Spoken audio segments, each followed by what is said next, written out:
Well, hello everybody.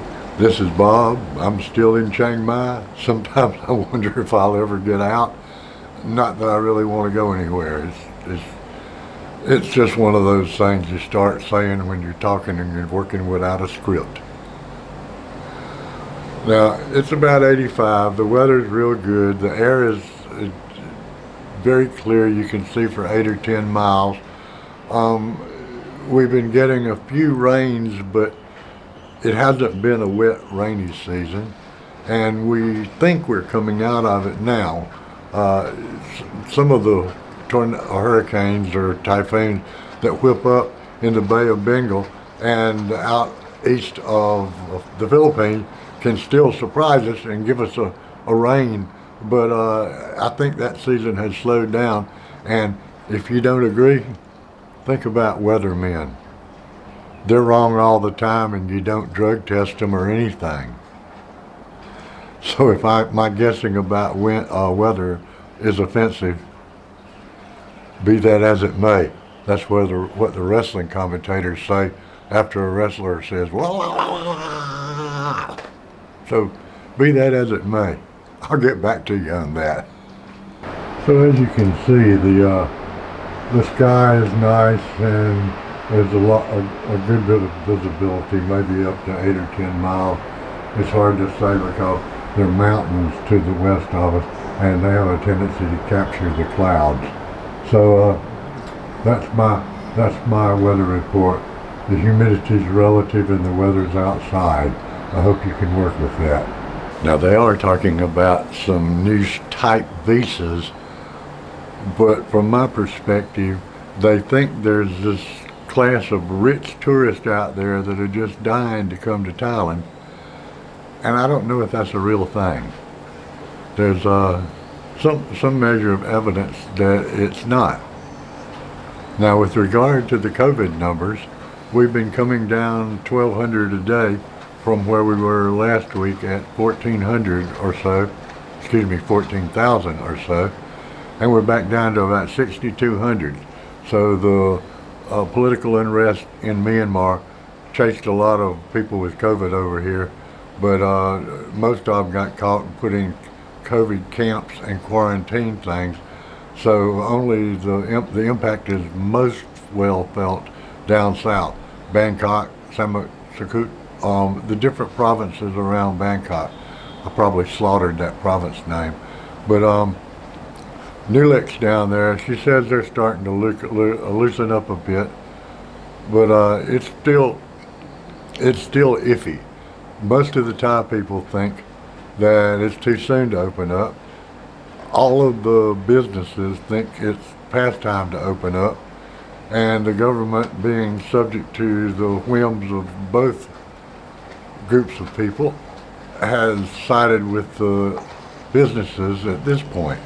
Where that'll go, we can just see. Chiang Mai is hotter now than it was at any time in the last 2 years.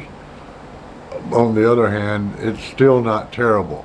If I get to whine a little bit, I didn't say the word bitch.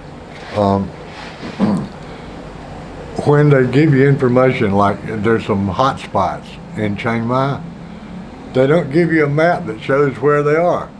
You know they exist, but as far as thinking it might be better to go down and eat in Hang Dong than San Sai or whatever, you don't have the material to make a good decision. You're kind of, it's like the Braille news, so to speak.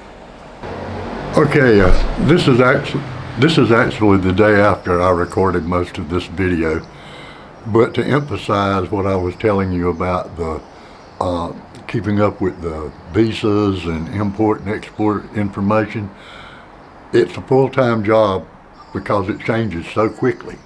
And instead of looking at me, because I don't have time to research everything that changes, the Thaiger, that's Thaiger,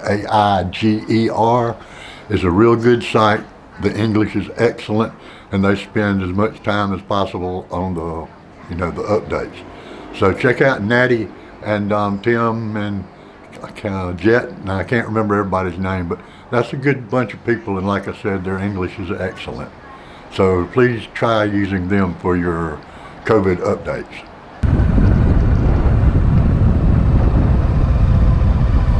I'm not dead yet.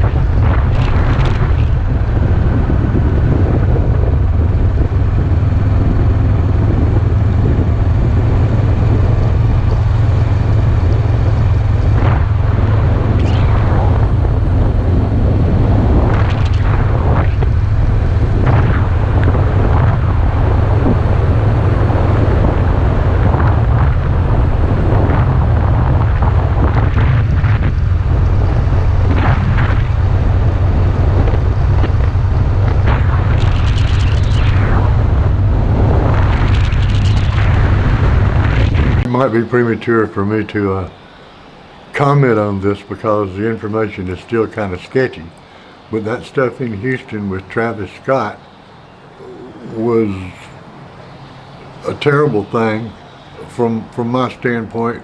You know, spending 23 years in the music production touring business, it looks like the craziest, worst thing I've ever seen. Inexperienced security.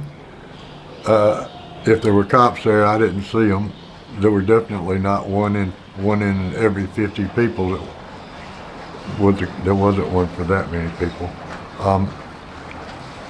The fire department should have done a pyrotechnics inspection that would have included if there were enough doors to get people in and out, but it got completely out of control when they let them stampede. Now, human stampedes are a phenomenon that's been around for a while.